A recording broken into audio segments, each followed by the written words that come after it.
We are excited to open up this conversation and to get into it. A shout out to our audience members. We have people registered from all over, including Nanaimo, Winnipeg, Thunder Bay, and New York. A reminder, if you have a question at any point, please submit it via Zoom chat, or if you're watching on Facebook, in the comments section. We'll try to get to as many as possible. And I'd now like to welcome back all of our talkers to the Q&A session, if you just want to turn on your cameras. And I have a few questions to get us going. I'd love to take it back to your origin stories. And it was, great to hear about your journey, especially because you've all been working the space for quite some time. Since you have to kind of be everywhere and the space is always evolving, how did you initially decide where to create content on which platforms? Tara, let's start with you, especially because it was, like so many people, started as a passion. Well, for me, honestly, it was 2004, 2005. So there wasn't a lot of platforms that were available to me. I actually very much remember the time that my boyfriend, who is now my husband, told me about this funny little thing called blogs. And it was this strange hobby that people did, but in that way that we thought it was about making friends. It was the extension of LiveJournal or anything like that. Or as a writer, I thought it was my practice space. I didn't think people would pay attention to it. And it was very much this place that I thought that I would write and then take that creative portfolio and then be out, knocking on doors and going to publishing houses and doing it the old fashioned way. Little did I know, by starting at 2005, I was just at that point where everything coalesced. And suddenly it didn't matter that I was writing from a small town in Southern Ontario, that I could have an audience that reached around the world.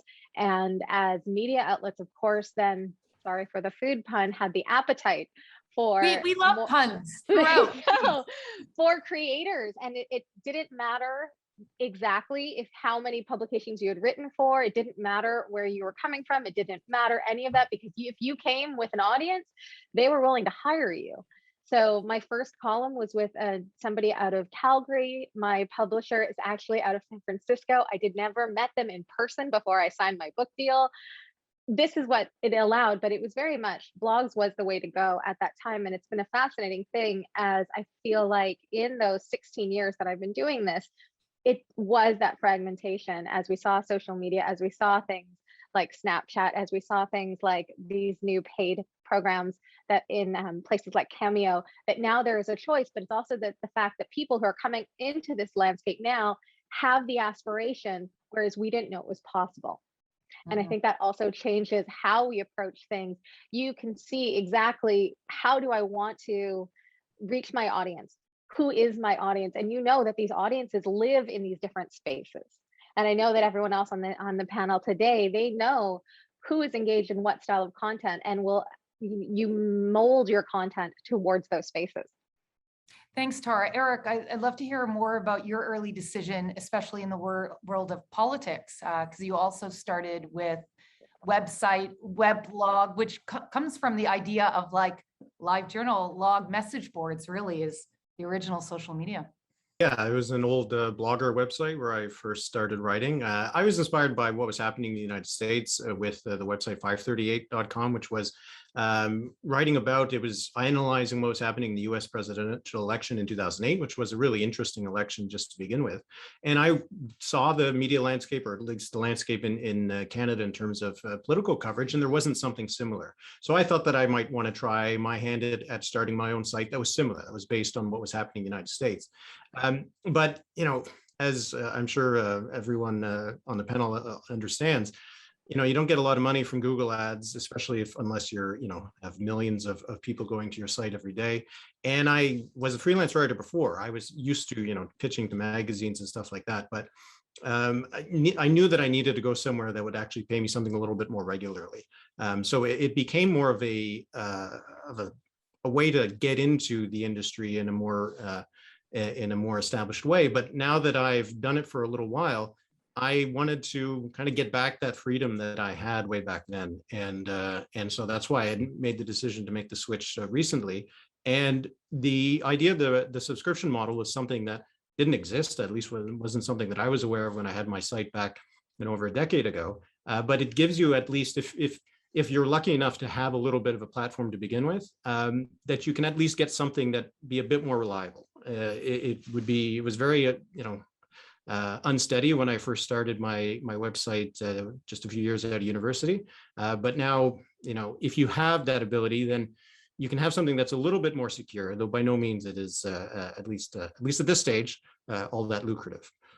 Yeah, great. Thank you.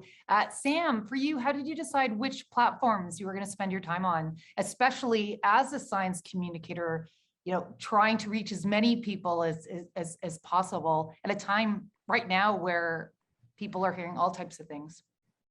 I started, I guess, I didn't like Tara, never went trying to be a creator, but I was really drawn to Instagram, mostly because that's where all of my friends were at the time. Again, I think it was 5 or 6 years ago. That's where my friends were, and I wanted to connect with people like them who didn't really, like, science was fine to them, but they weren't seeking it out, right? And I wanted to try to show them, like, no, this could be really cool. And I liked that Instagram was very visual and aesthetic, because that would let me bring my own style and taste to things, which is something that we weren't really seeing in science. Science is always made like explosions, tough trucks and stuff like that. And that didn't vibe with me. And I wanted to be able to make content that might resonate with people like me and my friends. And that's where they were. Great, thank you. Richard, I'd like to bring you in and learn a little bit more about the relationship between content creators and audience, because it's a very dynamic space. It's direct, you get immediate engagement. It's part of that 24/7 piece you talk about. How have you seen audiences evolve over time, both in your studies, but also from your students? I feel you're really connected to this. Sure. So, I mean, of course, this is the sort of magic of content creation in the digital world, is that it feels like it's personal, while as opposed to television or film or these mass media. And so the trick is, how do you still have thousands of subscribers or tens of thousands of subscribers and still maintain that personal connection style? So that feeling that it's still something that's happening in real time. So you'll hear people calling individual names for subscribers, or people setting tips on Twitch. You'll see content like Patreon, where someone will reel out the names of everyone who was a Patreon subscriber at the end of the video, or there'll be extra content that they're doing. So we're seeing this sort of specialized content people are trying to make to maintain that relationship. But with success comes the danger of success. It becomes really hard to maintain that personal nature of it. So you will sometimes see content creators move to a different style as they get much more successful. They can't be individual. They can't focus on that. But that's also the exhausting part of the role, as the content creators here on this call are talking about the 24/7 nature of this, that being able to make content that's customized to people, trying to shout out names while doing everything else that's part of trying to make a living doing this business. Yeah, and then there's a bit of that like indie rock problem too, on your original community feeling they've been abandoned if you get too big, right? Or if you move from being online to like super mainstream. So that must be a delicate balance as well. Right. There's an article by Kevin Kelly a number of years ago that was called 1,000 True Fans. And he was looking at indie music. What if you had 1,000 people who bought everything you made, every t-shirt, every CD? Could that be enough to live on? And that metric worked in the selling CDs out of the back of your van world. But when you were getting a microtransaction, where you're getting a fraction of a penny, you need a lot more than 1,000 people. So absolutely, scale in the platform world is very different than what might have been true when you got a bigger cut of the pie. Yeah, it's also amazing some of the lessons learned from the music industry, because it's merchandise for content creators right now. And we're seeing a lot of exploration that. Eric, I want to come back to something that you said, which is freedom. I think so many people would love to have a job at CBC, with some security and, being on television. There's a lot of excitement around that, especially in the world of politics. So what do you might mean by freedom? Like what does that look like? Well, there's two different kinds. I mean, for one thing, I mean, a lot of people get into journalism, especially political journalism. I think you enjoy kind of the performative aspect, I think, of it. And I imagine it's also a world that attracts a lot of extroverts, which I'm not. Yeah. So being in that world, it was a lot of fun doing a lot of stuff on election nights, things like that. It was a lot of fun to do that. But I think that for some people, some creators who might be like me, who's more of somebody who likes, working by themselves, having that ability to just choose what you want to write about, to focus on just the things you want to write about, was really what was most appealing to me. And also just the freedom in terms of your life, being able to set your own schedule, working on a weekend if you want to, not working on a Tuesday if you want to, if you can manage it. That was something that I also felt like I needed. And what the pandemic actually showed me was that while I was working out of the newsroom in Ottawa, here in Ottawa, I didn't know that if I worked at home by myself again, if I'd like it. Maybe I would miss being at the office every day. But actually being at home for over a year and a half, I realized I like being at home. So it was easier to make the choice because I knew what it would be like to continue working on my own. I think a lot of people have discovered if they like working at home or not, or want a hybrid of that. Thank you so much. Tara, you mentioned what's involved, right? And the infrastructure. I'd be curious your thoughts on the barrier to entry, because in many ways it's very low, where if you have one of these, you can record video, take decent photos, you can post status updates, very different than 2 decades ago, where you needed to know someone who had a video camera or a decent camera, or you needed an agent or to get headshots, etc. But at the same time, it's very hard to get followers, right? Like, I would assume there's a lot of work that goes into what you all do. So what is the true barrier to entry? What do you need if someone's watching thinking, I'd love to become a content creator? How does one really go about it? Well, that is such a loaded question. Smartphones generally, specifically the iPhone, of course, was about putting technology in everyone's hands. It started with millions and it's billions, and you can be a photographer, you can be a videographer, you can be a writer, and you have immediate access to audiences. But what is the determiner of if those audiences actually see you? And there is the capricious nature of a viral video, but we can't bet on that. And the unfortunate thing is, if you stop and think about those who have meteoric success from my own world, if I think about someone like the Korean vegan who started on TikTok 2 years ago and has written a cookbook that came out this week and is a #3 New York Times bestseller. She was a lawyer who's now no longer a lawyer. And if you look at the production values of her videos, that's an expensive camera, that is an expensive microphone, that is time. I don't know how Joanne was able to do it with having a day job, and then the amount of time that goes into you have an editorial calendar. You have to come up with scripts, you have to come up with concepts, you have to come up with recipes, test those recipes, and then to put it out and then respond. That's the biggest part of so much of this, is the engagement.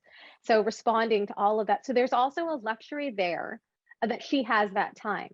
She was a salaried employee and someone that was able to take that time and work. She's not worried, as some might be, with hourly wages, with things like childcare. That's one specific example, but we do have to think about the fact that we have while we have access to a basic technology, do we have access to lighting? Do we have access to editing software? Do we have the time and the mental capacity really to take on all these new skill sets to create this meteoric rise that we've seen with others? So there's so many ways that there are costs that creators take on, but whether or not they realize it by turning on that app. Thanks, Tara. Richard, I'd be curious, especially because you're in a space where students are looking to study this, right? To see if this is something that they can work in, whether it's as a creator or maybe even as a professional in the industry at large. So many people are self-taught, right? Come from different professions, starts as a passion project. I'd be curious, are people learning more and more about these skills in a formal sense?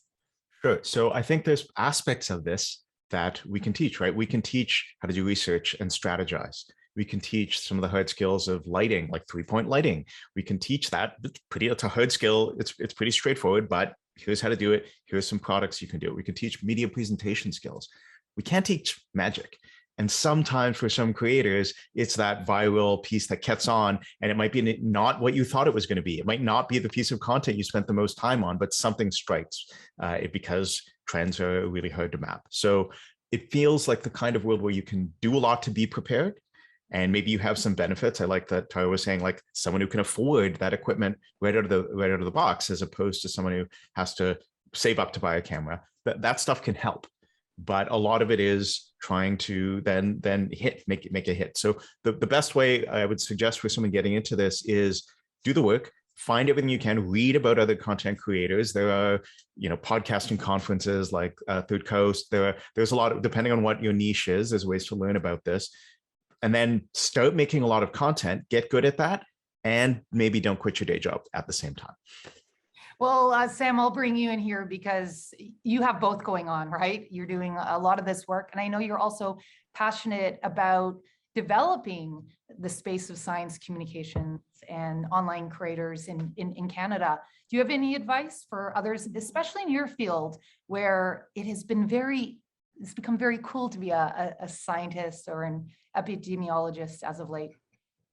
I think both what Tara and Richard said is really important, but I do also think what's nice now is that there is a trend towards low production. Like I have a really nice lav mic, and instead, because of TikTok now, I use my wired earbuds, and that's what I use as a mic, just because that's like the vibe. So I think there is a value towards like a trend towards low production. And so I would just say, like, for people who want to give things a try, don't feel you need to like map out your whole career trajectory, get all the fancy equipment, and like do all of that before you even start. The best thing to do is like take advantage of that trend, try things out, test things out, be ready to fail, be ready to like shout to the ether and no one cares. That's all part of it. That's how you find your voice. And that's how you also start to have a conversation, because you'll see what actually resonates with people. So I think like that testing out, it's very much a scientist mindset. I'm going to like try something out, see how it sticks, and go from there. But the biggest barrier is really what Tara said, of the time, because the time to actually build that conversation, because especially in science, you can't just be talking to people as a sage on the stage. People are sick of that, and that's not helpful. And that's where we failed in pandemic communications. People want to be heard and want to converse. And so figuring out how to have conversations at scale is where you get creative. Thanks, Sam. Erica, go ahead. Oh, Tara. sorry. I just wanted to really quickly interject and jump off of something that Sam said there about the trend towards lo-fi. And a great example of that is Emma Chamberlain. So, of course, a huge, enormous YouTube star who's now in fashion and coffee and so many other things. She, I think it was August of this year, after 4 years on YouTube, basically had a breakdown and said that it was, as Richard had spoke about the mental health aspect of it, said that her pace and her style of work was unsustainable for her. And so revamped everything and has absolutely gone for this lo-fi, very basic. TikTok is very much moving towards away from dancing and into this point of view, daily life. And so there is that opportunity. And that's, again, where this idea of being responsive to all of this comes in, but that there are these trends. And so sometimes it's also about finding where your niche is within that larger. So taking that trend and making it your own, taking that style as it evolves and finding a way to make it work for you in a sustainable way. If I could add, Yeah, sorry. go on. If I could add something, It points to how the culture shifts as well. Tara, that it's a great point of also paying attention to the platforms are not all the same. Of course, there's a different character, and the platforms shift sometimes over time as well. Twitch as gaming, there's other content on Twitch now, and as you're saying, TikTok has other content. Instagram's content is changing, and the demographic of who's on Instagram is changing year by year. So paying attention to this and moving with it. But just to echo what Sam was saying, the best way, like any other media, to learn how to make it is make it. You want to learn how to write stuff. You want to learn how to make music, make music. Great, thank you. Now, online content creation is really changing everything. It's changing our perception of what media is, what celebrity is, what work is, what income can be, brand partnerships. This question for all of you: what resources would you like to see for this emerging field as it continues to grow and really have an impact on our economy?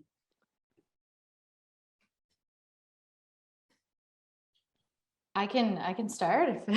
I think for me in the educational space, what's really interesting is there's tons of government and grant support for people doing science outreach and other forms of education too outside of the sciences, if they're affiliated with an institution. There's so much funding in that. Over the pandemic, there's been tons of funding in that.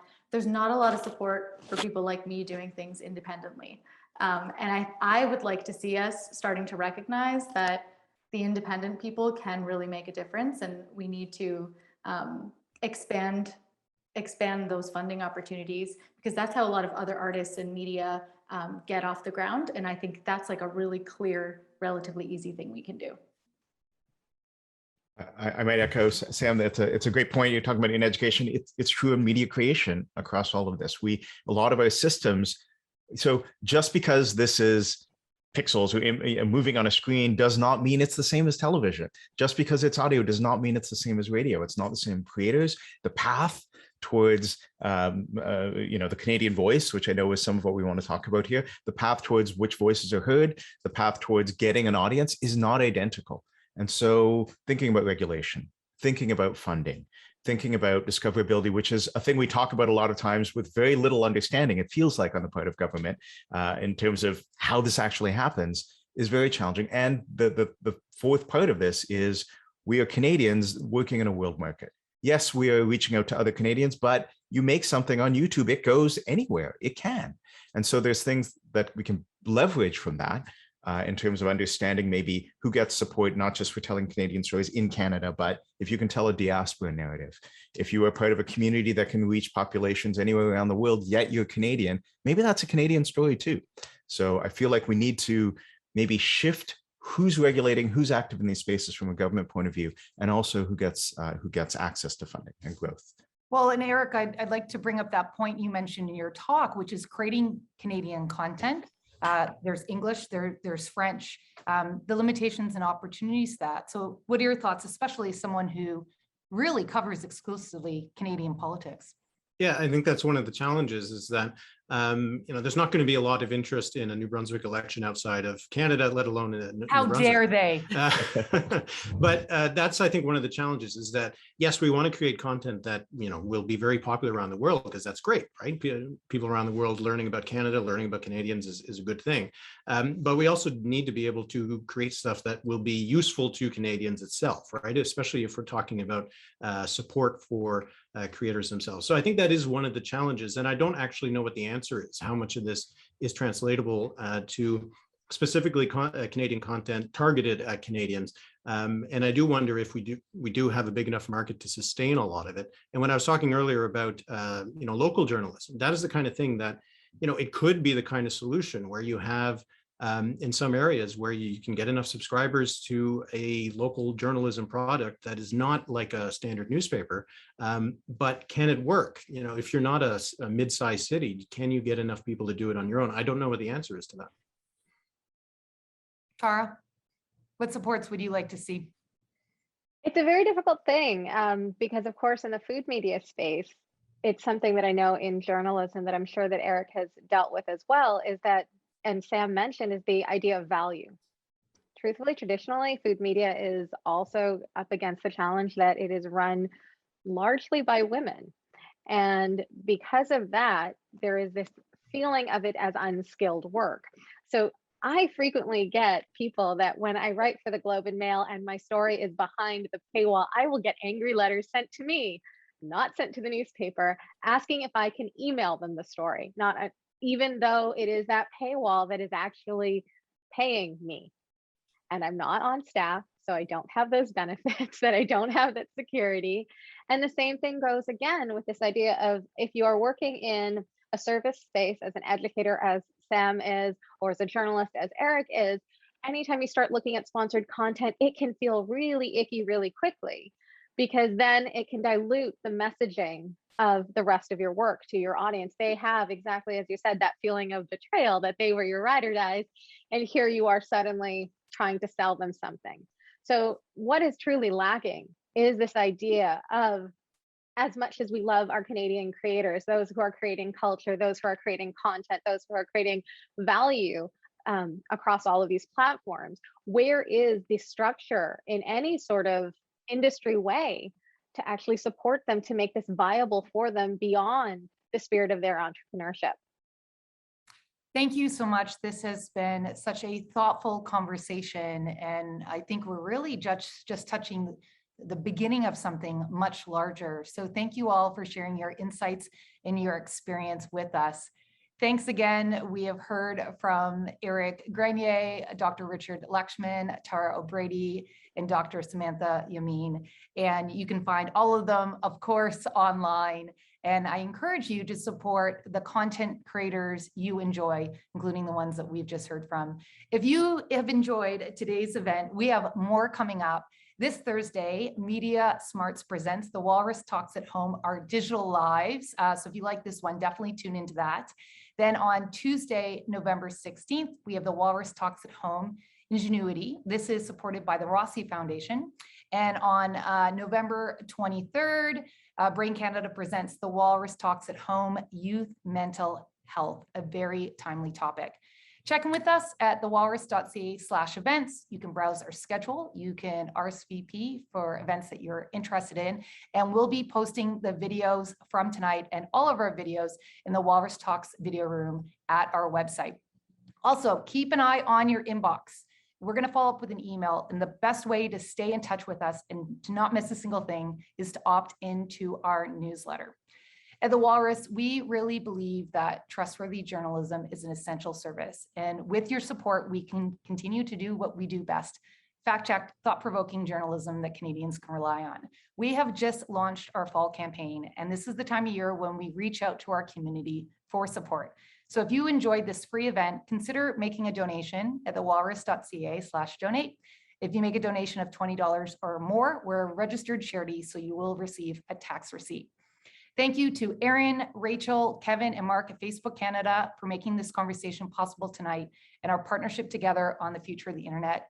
Thank you to our other annual sponsors, Inspire, Labatt Breweries of Canada, Air Canada, and Shaw. Community is really important in these COVID times, and all of you tuning in tonight are part of the Walrus. Thank you so much. Have a great evening. We'll be in touch.